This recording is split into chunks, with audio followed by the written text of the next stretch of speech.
Yo guys, welcome back to another video. As you guys can see, I'm in a completely different location.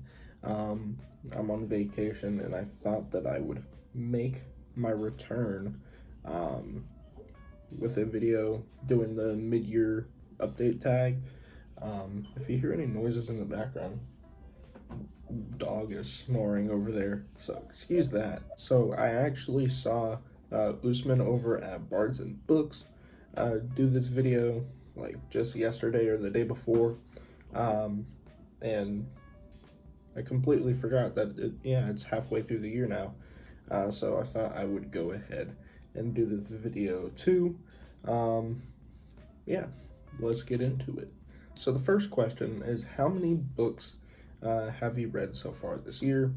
So if I go ahead and take a look at my read, I have Goodreads pulled up on the side.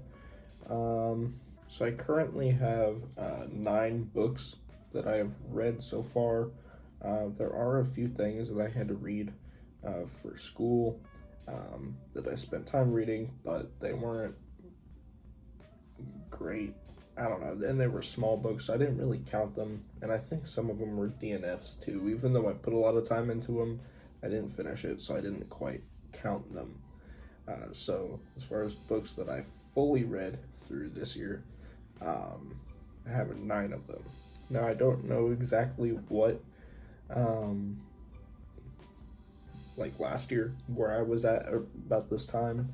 I'm sure I wasn't far, but also last year, the books I was reading were a lot shorter. I remember I was going through Saxon Tales, which all those are like, 350-page books. And this year so far, I've read some chonkers. I don't think that there's a book on here that's less than 400 pages. Most of them, I'd say, average about 700-ish. So, yeah, so far this year, the books I've read are all quite large, which probably accounts for why my numbers are so low. But yeah, my goal for this year, I think, was sitting at 25, which I don't know if I'm going to make that because I've been stuck on the same book for a little while now. I'm trying to find time to read it, but it's kind of hard. It's very distracting. There's so much going on. But I'm slowly making my way through that. But I don't know if I see myself hitting 25 books this year, but we can try. All right, so the second question is, what is my favorite book so far that I've read this year? And out of all of them, it's really a tie between 2. But I'm probably going to have to go with Words of Radiance by Brandon Sanderson. I don't have it on me, but book 2 of the Stormlight Archive. It was just an excellent book. I was just talking about this online earlier, but there are story beats and certain plot points that were in Way of Kings that I did like more than in Words of Radiance. But I think objectively speaking, Words of Radiance really is the superior book. It improves upon a lot of the pacing issues from the first book, as well as just makes everything more interesting, just generally speaking. It is the better book, but there are parts of Way of Kings that I like more. But yeah, Words of Radiance is just excellent. And somehow Sanderson makes reading 2, 1,000-page books feel like prologue, to something greater. And just that feeling of finishing the second 1,000-page book in a series and then it just still feel like the beginning of something greater is wild. It's a very odd feeling, but it just adds to the grand scale of the Cosmere and just this greater world that Sanderson has set up. And even me reading Oathbringer currently, I'm a little less than halfway through that. It still feels like, we're finally getting into something. Like, yeah, it still feels like the beginning of something awesome.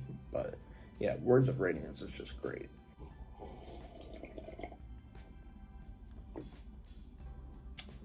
So question number 3 is, what is the most disappointing read so far this year? And I'm probably gonna have to give it to Iron Gold by Pierce Brown. This is book 4 of the Red Rising saga, and the first book of that second series, the continuation. Now, after reading all of the first trilogy, I think the first trilogy is one of the coolest series I've ever read. I'm obsessed with Red Rising. And not to say that the second series is bad, but just that first series, the pacing is just breakneck. I love the first person. Not that the second series doesn't have first person, but you're constrained to the one POV in the first trilogy. My point is that the first trilogy I was obsessed with, and I was originally going to take a break between then and getting into the fourth book, read some other things. I maybe read one book between the two, and then I couldn't take it anymore. I needed more Red Rising, so I hopped right in to Iron Gold. And like how the first book of the first trilogy was, setting things in place, it was my least favorite book of the first trilogy by far. This is also similarly having to basically set up a new story. And I understand that, it's more difficult to write, or it's easier to write let's overthrow this empire kind of story than it is to write we've already overthrown this empire, so where do we go now? I understand that it's way more difficult to write that kind of story when you're trying to set up all these things. But yeah, Iron Gold, I thought it was okay. I liked it, and honestly, in my review for it, I was probably just hyped up on Red Rising because looking back at it, it definitely wasn't as good of a book as when I did my review. I ended up giving it a 4 stars or something. It was a 4 or 4.5. But I think I didn't highlight the negatives as much because I maybe wanted it to be really good. Whatever the case may be, I still think that Iron Gold was a flop compared to the first trilogy, and coming off the hype that was the first trilogy and almost having to start over again. Yeah, it just wasn't a great book, and yeah, it was alright. Next question is, what genre have I read the most of this year? Now, this one I actually kind of surprised myself with, because obviously my initial answer would be fantasy. But if I really look at everything that I've read so far this year, I've only read one fantasy book in its entirety, and that was Words of Radiance. I'm currently reading Oathbringer, but I'm not finished with it.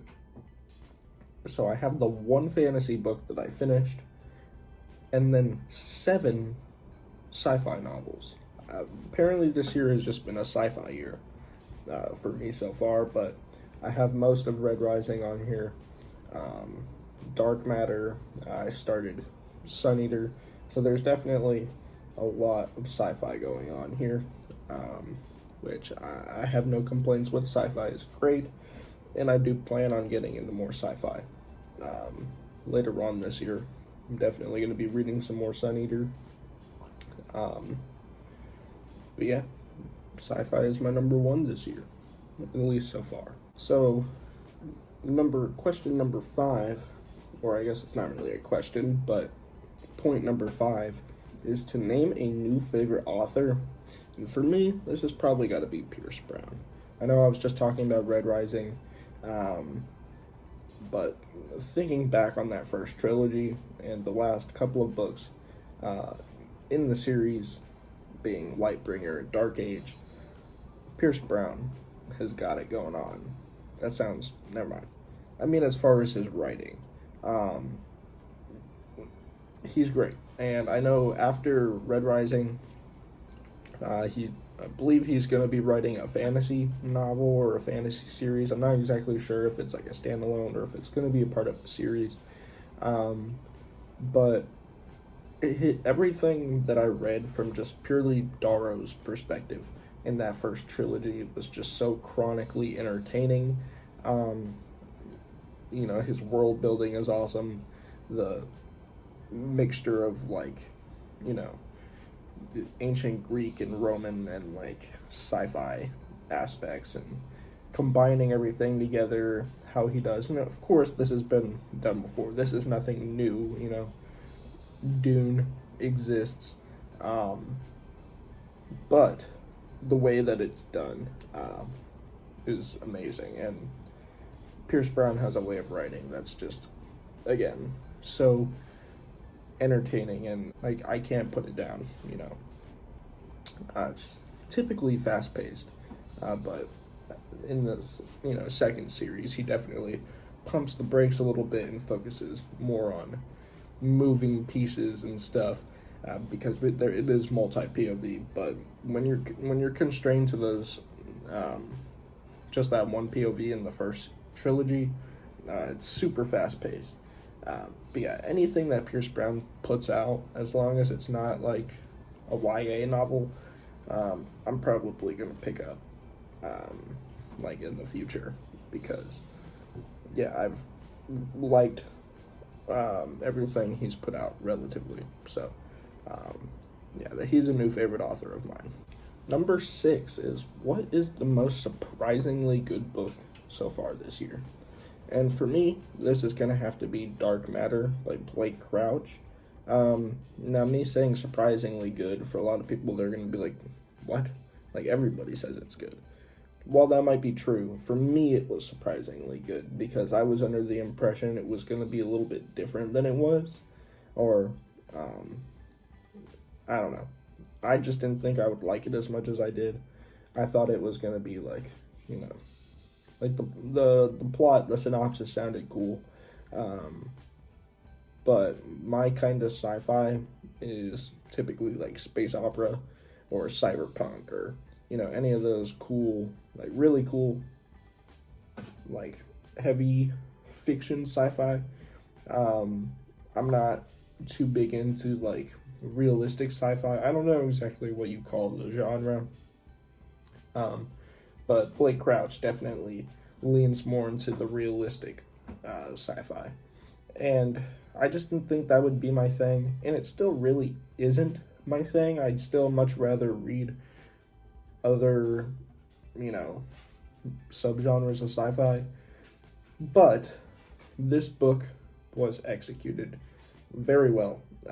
It surprised me. It kept getting better and better. I mean, there was like a stretch that was like kind of sloggy, but right when I was like, okay, get to the point, it got to the point. So the sloggy nature of it didn't last for long, and it was just a very refreshing short book to read between two giants. Yeah, it was just a really good palate cleanser. It surprised me and put me on to Blake Crouch, so I'm probably going to be reading Upgrade and Recursion at some point. I don't even own those yet, but I'm going to get them at some point, just to have them in my inventory, in case I need another palate cleanser between reading two giant books. I can pick up one of those two, just for that. But yeah, Dark Matter was surprisingly good for my standards. Now, question number 7 are, what are my most anticipated 2024 releases that haven't quite come out yet? So in the second half of 2024, and I have 2. I'm not counting books that are a part of series that I haven't started yet. So there's only 2 books that are part of series that I've started. The first being Fury of the Gods by John Gwynne, the third and final book of the Bloodsworn saga. Around this time last year, I started reading Shadow of the Gods, and it quickly became one of my favorite books. It still is one of my favorite books, but especially at the time, that's one of the reasons why I just kept going. with reading. After I took a long break from reading and then heavily got back into it, John Gwynne with the Bloodsworn Saga was a heavy reason why I kept going as hard as I did. Hunger of the Gods, while I didn't like it as much, it was still a pretty good book and left me with a lot of questions and predictions as to how that third and final book was going to end up. So I can't wait to get my hands on that book. And especially at the time, there was so much history and wonder about when that third and final book was going to come out, because it was just dry. There was no information anywhere about any updates on the book or anything. So we didn't know, and that just added to the desire for that third and final book. So then when we finally got the Amazon listing for it, with the title and all that, either late last year, I think, and then of course I think earlier this year, we got the cover reveal, and it just felt like everything was coming together, and I got super excited for it. So yeah, I can't wait to finish off that series, and it comes out right around my birthday as well, so that's another thing. The second book being Wind and Truth. This is book 5 of the Stormlight Archive, and the final book of the first arc of the Stormlight Archive. So yeah, like I said, I'm in the middle of reading Oathbringer at the moment, which is book 3. So yeah, I'm hoping to get through this and then through Rhythm of War by the time Wind and Truth rolls around. I will say that I probably will not be reading it on release, just because typically at the end of the year, my reading speed, my reading time is cut down quite a bit, just because holidays, there's a lot going on. So I kind of want to save it for when I know that I'll have plenty of time to really focus in and just binge read it.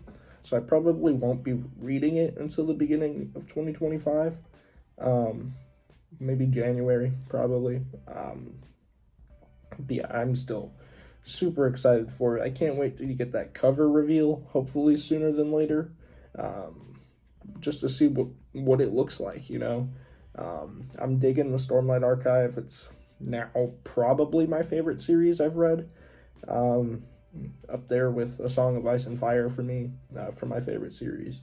So yeah, I can't wait. So yeah, those are my two most anticipated 2024 releases. So question number 8 is, what is my next big priority for reading for the year? And it's real simple. Finishing up Stormlight Archive, getting caught up, again, in preparation for Wind and Truth release in December. And secondly, continuing Sun Eater. I read the first book, so I have the novella to read, then book 2, then another novella, and then books 3, 4, 5, and then another novella, and then book 6. And yeah, I mean, obviously that's a lot of reading, and these aren't small books either. So yeah, that's probably the biggest thing, is getting actually through Sun Eater. But yeah, my biggest priority though is finishing Stormlight, but I'd say it's second in line is continuing Sun Eater, and hopefully be caught up by the time the final book rolls around next year. I'm not exactly sure when it's supposed to come out. Maybe in the spring. But yeah, I'm excited for that. So yeah, those are my priorities. Number 9. What is the bookish highlight of the year? For me, that's probably got to be backing Sanderson's Words of Radiance Leatherbound. I had never done a Kickstarter backer kit, whatever you want to call it. I mean, they're obviously two different things, but a crowdfunding kind of deal. I've never done that before. I've always, not only have I not had the power to do so in the past, but I've also, you know, never really liked the idea of pre-ordering something that far in advance and like putting money, like a bunch of money down for it, and then not seeing your product for like a year, that has never really been too appetizing to me. However, me and my girlfriend, we went halvesies on it, and we went all out for the Sanderson thing. So we got some pretty cool stuff coming, hopefully by Christmas time. So yeah, that was probably my biggest bookish highlight.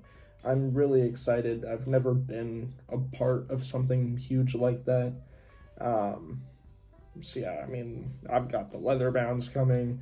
There's the secret project stuff. There's also like plushies and stuff that are coming. So those are going to be pretty cool. So yeah, that's probably my bookish highlight of the year. And the 10th and final question is, what is a book that I've started and still need to complete? I mean, obviously I've mentioned it several times throughout this video, and that is Oathbringer. Currently, I'm sitting at about 40% of the way through it, so I still have a good chunk of it left to get through. I'm trying to finish it before August, so I've got like another month, well, like middle of August, so like a month and a half left to finish it. I mean, I can finish it whenever, but the goal that I'm setting for myself, I want to be able to finish it by then. So yeah, that is my biggest thing right there, finishing Oathbringer. And anyways, guys, that is going to be about it. I just wanted to check in with y'all. I know it's been a few weeks since I made a video, and like I said, I completely forgot that it's halfway through the year, and this is about the time when people are doing their mid-year wrap-up kind of stuff, and seeing Usman's video definitely reminded me. So that's all I got going on today, y'all. Thank you for watching. I hope you guys did enjoy. If you did, as always, be sure to leave a like and subscribe if you haven't already, because I would greatly appreciate it. And hopefully I will see you guys at the end of the month to do the monthly wrap-up and book haul and all that stuff. So yeah, thank you all for watching, and I'll catch you guys in the next one. Peace.